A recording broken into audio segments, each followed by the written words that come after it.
कभी कभी मैं अपनी अंतरात्मा का इस्तेमाल करके आपसे जुड़ता हूँ, पर मैं आपका जवाब नहीं सुन पाता और मैं अकेलापन महसूस करता हूँ।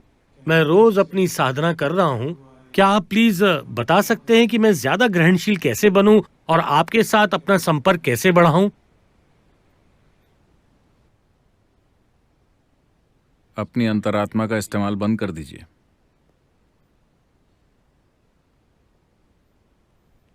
उसका इस्तेमाल मत कीजिए।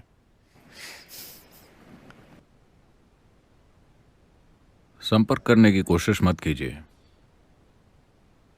क्योंकि ऐसे काम करके आपका दिमाग भ्रम में पड़ जाएगा। फिर सदगुरु आपसे बात करना शुरू कर देंगे और फिर कई चीजें होंगी, और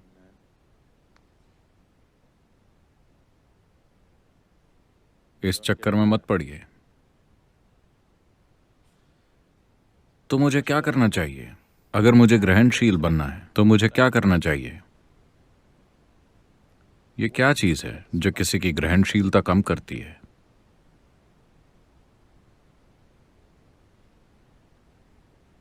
बस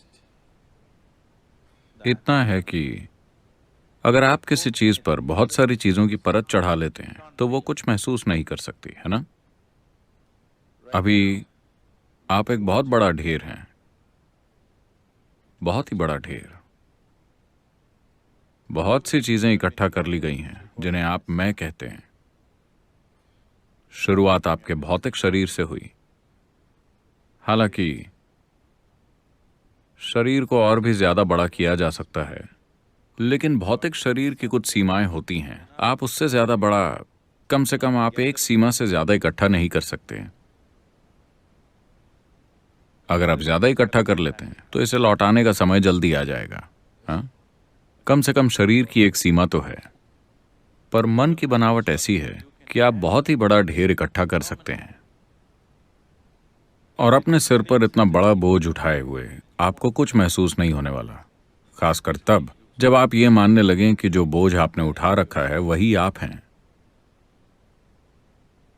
आप जितने कम होते जाएंगे, आप उतने ही ज्यादा ग्रहणशील होते जाएंगे। आप जितने ज्यादा होते जाएंगे, आप उतने ही कम ग्रहणशील होते जाएंगे। दूसरे शब्दों में कहना हो तो सीधी बात यह है कि आप अपने आप से कुछ ज्यादा ही भरे हुए हैं। अगर आप उसे कम करें तो आप कैसे महसूस नहीं करेंगे? आपको महसूस करना ही होगा। मुझे क्या महसूस करना चाहिए? क्या मुझे आपकी आवाज सुननी चाहिए?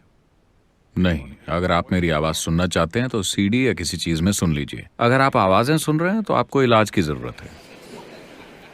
इसका आवाजें सुनने से कोई लेना देना नहीं है। दीक्षा के रूप में आपके अंदर जो डाला गया है वो एक जीवित प्रक्रिया है। अगर आप अपने आप से बहुत ज्यादा भरे ना हो तो जब आप यहां बैठते हैं यह लगातार आपके अंदर गूंजती रहेगी, हमेशा। तो जब आपके अंदर एक जीवंत ऊर्जा हो तो आपको बस इसके लिए जगह बनानी होती है। अगर आप जगह बना लेते हैं तो आप इसे नहीं चूकेंगे।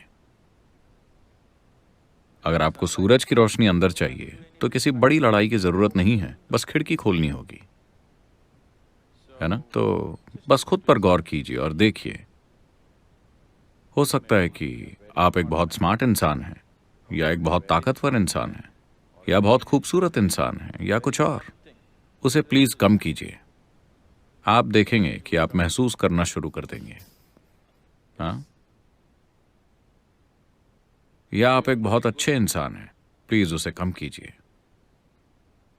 अच्छे लोग कुछ महसूस नहीं कर पाते, वो बकरियों की तरह बन जाते हैं, क्योंकि वो सोचते रहते हैं कि मैं अच्छा हूं, मैं अच्छा हूं। कैसे? वो ठीक नहीं है, वो ठीक नहीं है, वो ठीक नहीं है, वो ठीक नहीं है। इन सभी लोगों की तुलना में मैं एक बहुत ही अच्छा इंसान हूं। आप अपने आप से बहुत ज्यादा भरे हुए हैं। Think they are good, they're too full of themselves, isn't it so? वो अच्छे हैं, अपने आप से कुछ ज्यादा ही भरे हुए हैं। उसे कम कीजिए। बस ब्रह्मांड में अपनी जगह को समझिए। आप धूल के एक कण की तरह हैं। कल सुबह अगर आप उड़ गए, मेरा मतलब बम से नहीं है, माफ कीजिए, I'm sorry. मान लीजिए कल सुबह आप गायब हो गए, इस दुनिया में सब कुछ ठीक ही रहेगा। This world. क्या आपको पता है, क्या मैं हीरो की बात कर सकता हूँ? हीरा, क्या आप जानते हैं कि अल्ट्रावायलेट लाइट हीरे को गैस में बदल सकती है? क्या आपको पता है? हीरे हमेशा के लिए होते हैं, आपने सुना होगा। हीरे हमेशा के लिए नहीं होते, बस उन पर रोशनी पड़ी और वो भाप की तरह गायब हो सकते हैं। छू कर देखिए, क्या वो अभी भी हैं या गायब हो गए?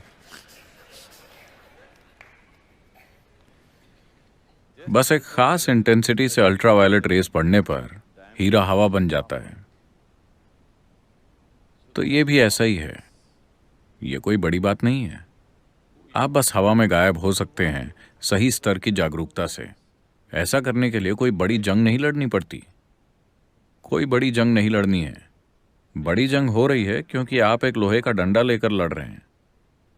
अगर हथौड़ा लेकर आप हीरे को तोड़ने की कोशिश करेंगे तो बहुत मेहनत लगेगी। बस अल्ट्रावायलेट रेज उसे उड़ा सकती हैं, वो बस हवा में गायब हो जाएगा। हीरा तो ये बहुत आसान है। बस आप अपने अंदर जागरूकता ले आइए। आप एक काम कीजिए, जब आप सुबह उठते हैं तो आप सबसे पहले क्या करते हैं? फोन फोन देखते हैं। क्या करते हैं आप? क्या करते हैं आप सुबह उठते ही सबसे पहला काम क्या करते हैं? फोन। Any messages?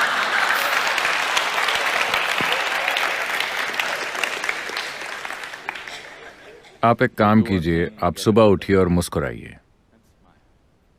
किसे देखकर? किसी को नहीं। मुस्कुराना किसी और के बारे में नहीं है। मुस्कान तब आती है जब इसे कुछ खास महसूस होता है ना? हाँ या नहीं? हाँ, अगर आपको पीआर की ट्रेनिंग मिली है तो आप ये सीख लेते हैं। वरना मुस्कान तब आती है जब आपके अंदर कुछ हो रहा हो, इसलिए नहीं कि कोई आपके सामने आ गया, है ना? तो सुबह उठते ही सबसे पहले मुस्कुराएं। इसमें बस 20 सेकंड लगेंगे, ठीक है? अगर आप अपने पास बैठे इंसान को देखकर मुस्कुरा नहीं सकते तो बस मुस्कुराइए।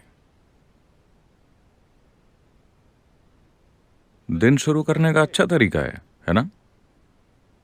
और अगर दिन में एक डोज आपके लिए काफी ना हो, अगर बीमारी गहरी है, तो हर घंटे। ओह, 11 बज गए। 11 बज गए।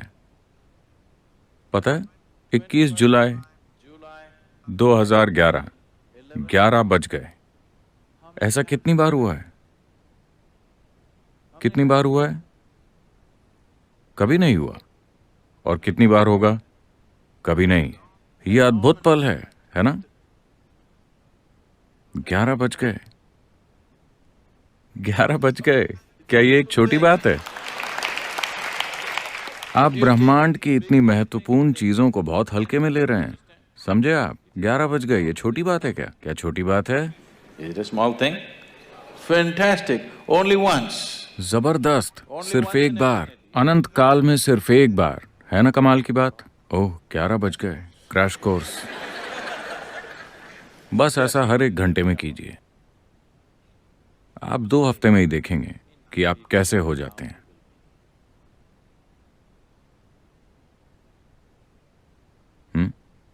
20 सेकंड्स का क्रैश कोर्स आप खुद को दे सकते हैं, हाँ या ना?